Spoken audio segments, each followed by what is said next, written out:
You've reached the place where even the unfulfilled desire is pleasing to you? Yes. That's a big test, isn't it? Liars, liars, liars. Well, when you say that and mean it, that there are things I want that I have not yet managed to achieve vibrational harmony with. In other words, it's an idea that's relatively new to me, and it's different from what I usually think or believe. And so I haven't been expecting it long enough that it's here, but it's a new idea that I'm learning to expect. And even though I don't expect it, and it isn't here, in fact, there isn't even any evidence of it anytime soon, it's still pleasing to me that I have the idea within me, because I like the sensation of energy moving through me toward my idea, and I like the effort of lining up with it. I like having this vibrational goal. I like having the feeling of something uneasy and then working it through the power of my mind into being more comfortable. I like moving myself up the emotional scale. I like recognizing that I'm worried about it, but I want to be hopeful about it. And I like the sensation of gently moving my worry to hope, or my hope to belief, or my belief to knowing. I like the sensation of recognizing that I don't have enough money, and I like recognizing that I'm worried about it, or even frightened about it, or irritated about it. And I like training my thoughts into better feeling thoughts, because I like the sensation of feeling my worry softening and being replaced with hope. I like the sensation of my hope softening and being replaced with expectation. I like the hands-on sensation of molding the energy. I like recognizing the guidance system that is within me and my ability to move emotion, and therefore my ability to bridge vibration, and therefore my ability to adjust my point of attraction, and therefore my ability to create my own reality. I don't mind knowing that there are things that I want that I don't have, that I'm not yet vibrationally in alignment with, maybe not even yet vibrationally close to. But I like knowing that with a little bit of effort and a willingness to take some emotional journeys from worry to hope, or journeys from fear to expectation, or journeys from despair to anger to frustration to hope to belief to knowing.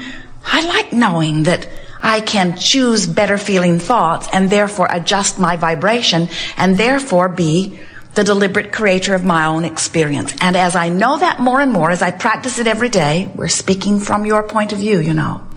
As I practice it every day, I recognize I'm better on some subjects than others. Some subjects I'm already easy about.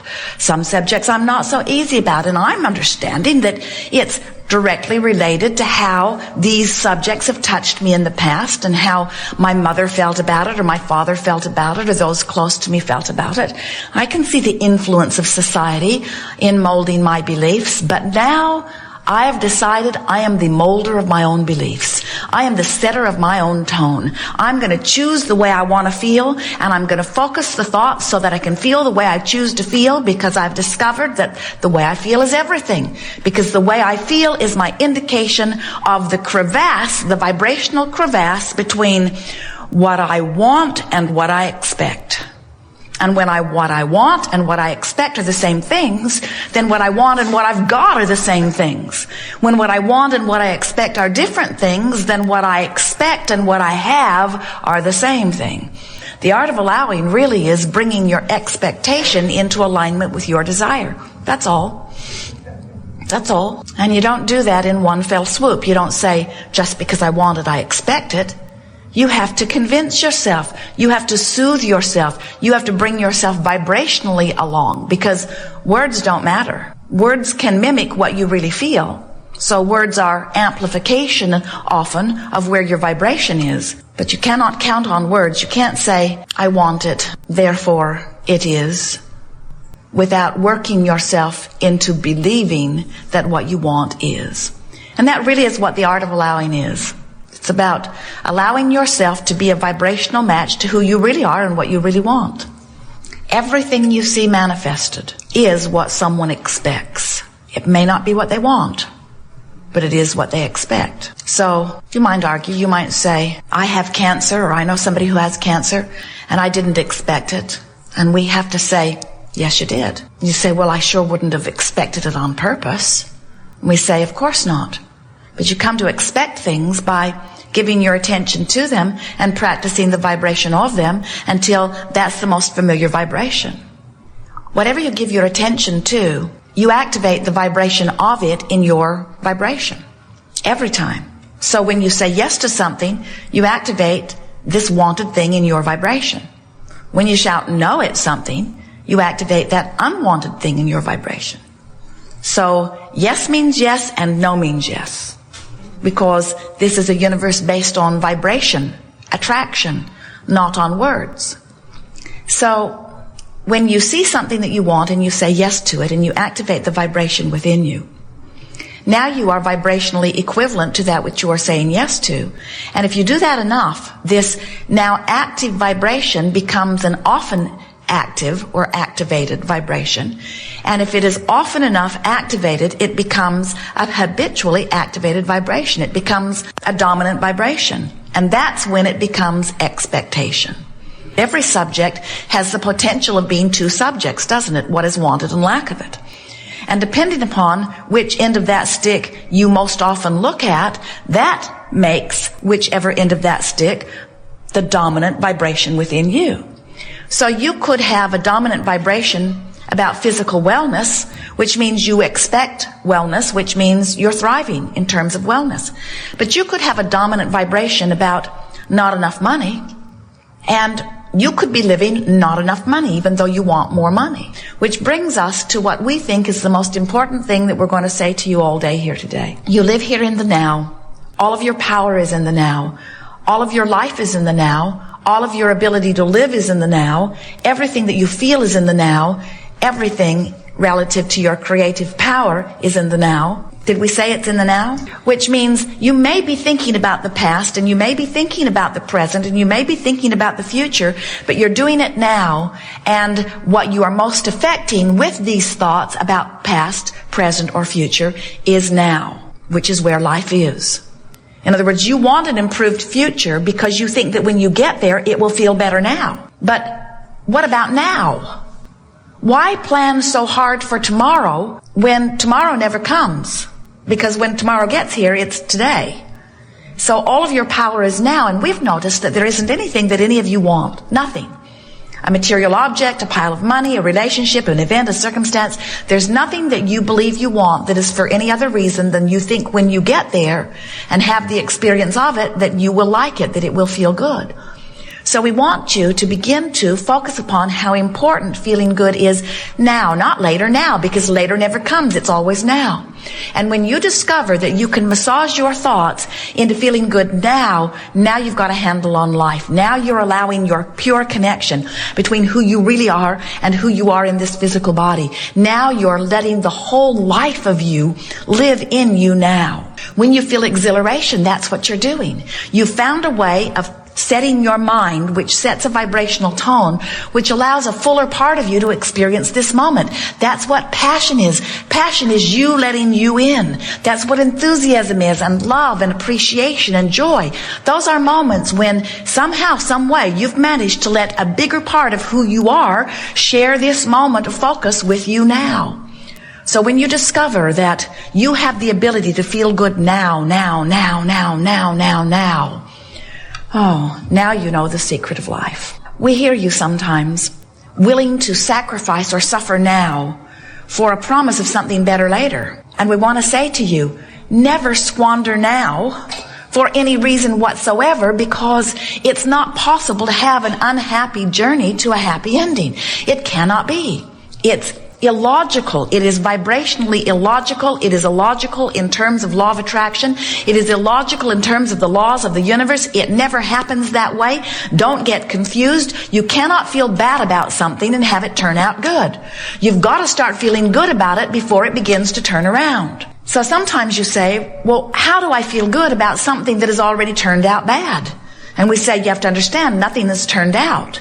And you say, well, it feels pretty turned out to me. The person I loved went away, or the person I loved died. That seems pretty final. How do I turn that one around, Abraham, you say to us?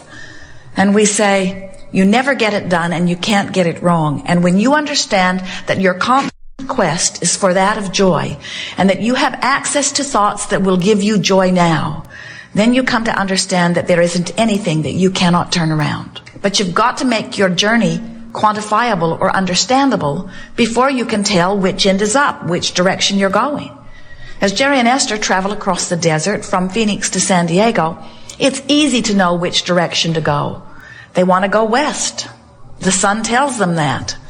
And if it's nighttime, Magellan tells them, or the compass tells them, or the highway signs tell them. It's not hard to tell which way they're going on the highway. So they set a reasonable speed, get pointed in the correct direction, and trust with strong belief, with absolute expectation, that they will arrive at where they're wanting to be. The journey is quantifiable. But if you are on a path from sickness to wellness, that journey is not quite as quantifiable. People say, come this way, try this medicine, try this surgery, think these thoughts, do these things, have this heredity in your background. Oh, you've eaten that all your life? No chance for you to be well now, they will say. Oh, you smoked those cigarettes? Well, it's no wonder you're sick. You've damaged your body irreversibly, they say. And so you have all of these voices. It's no wonder you are lost in the desert, because you're pulled this way and this way and this way. You try this and this. I want to be more slender. Oh, well, then eat this and don't eat this and don't eat this and don't eat this and don't eat this and don't eat this. It is no wonder you are lost in the desert. The journey is not quantifiable. There is a range of feeling, and if you will get a handle on the feeling, not getting hung up on the word so much, but get a handle on the feeling and decide today that in every conscious moment that you can, you're going to do your best to find the best feeling thought that you have access to, which means you're going to try to soothe yourself into a better feeling place. We've been teasing Esther and enjoying something that she has been enjoying, and we offer this to you in fun, but it makes a very good point. Sometimes when Jerry and Esther are traveling, for example, there is this sense of competition about who's right, who chooses the best path, or who knows how to hook the car up in the most efficient way. Esther likes to wait until they have a nice straight place where she can put the car right behind the motor coach, because the hitch is very tricky. You can't go backwards with it, as it has these flexible arms at first that must lock into place so that when you turn, it holds the car in the right angle.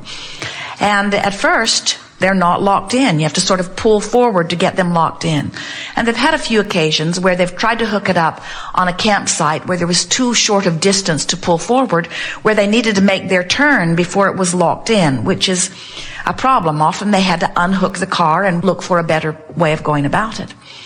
So Esther is always wanting to look for a nice straight place, and Jerry is hoping and wanting to hook it up right where it sits on the camp spot, because it's just more efficient. And so they sort of teasingly argue with one another about it.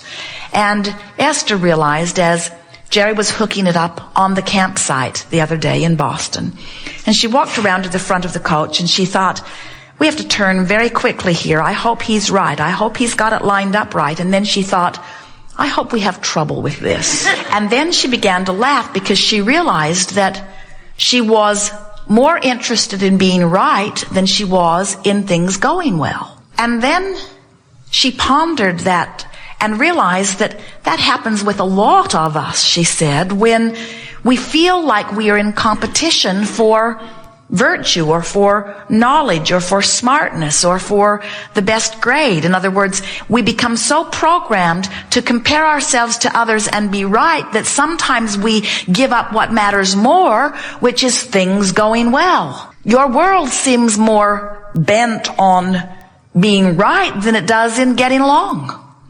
It seems more interested in discovering who has the right religion or the right truth than it does in allowing the diversity and just getting along.